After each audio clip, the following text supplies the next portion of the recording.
Hi, welcome to Steps to Strides with me, Connor Ratcliffe, and we're back in the garage gym today looking at some potential loading strategies for our calf, Achilles and plantar fascia.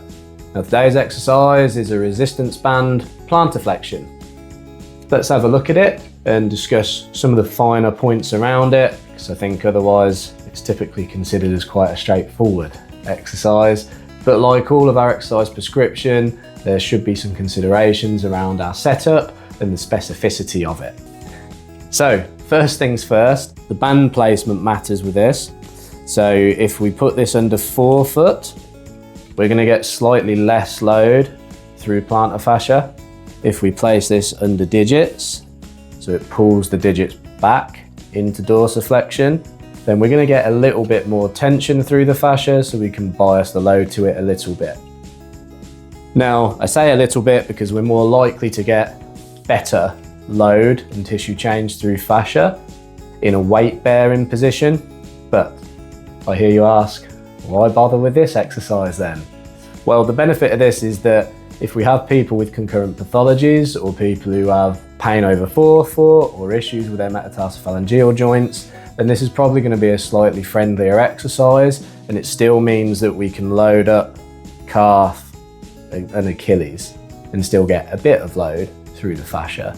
And we can use heavier resistance bands to make sure that we're still moving within the therapeutic range and it's not too easy, essentially. Or conversely, there's an easy regression on this and we can use lighter resistance bands to make it easier, again, to make sure we're falling within a therapeutic range. So the other point for consideration here, beyond band placement, is the knee position. So if I put the knee into an extended position, then we're more likely to bias that load towards gastrocnemius. If we flex the knee position and then plantar flex against the resistance, we're more likely to bias the load towards soleus. The other point for consideration here and why this can be a useful exercise is that depending on our patient's tolerance, we can really modify the range of motion quite easily here. You'll see in some of my other videos that I do this with a towel in weight bearing. This is probably just a little bit easier and the patient can modify this kind of actively on the fly if they find it starting to get a bit uncomfortable in specific range of motion. So again, this means that we can just still load, but it's through a comfortable range of motion. And then we can use increase in range of motion as progression.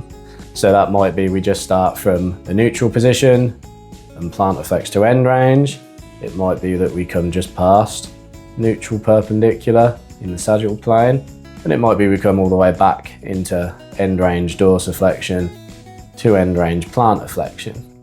So there are some considerations and benefits to this exercise beyond just put the band over your forefoot, push down against it. So as a quick recap, we need to consider the band placement, whether that's under forefoot or under digits, the knee position, not the knee placement, the knee position. So whether or not that's in flexion or full extension, depending on whether or not we want to bias more load towards gastrocnemius or soleus, because as in other videos you'll see, the flexed knee position makes gastrocnemius actively insufficient. And then the last thing is just being very specific about that sagittal plane range of motion that we're working through. Beyond that, the only other cue that I give to patients is our typical 1-2-3 second tempo.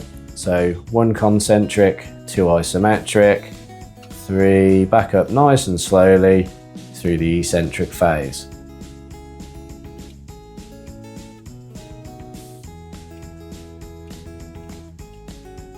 And a couple in bent knee.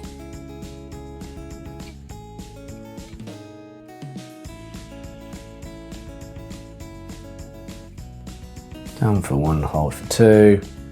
Back nice and slowly through the eccentric phase.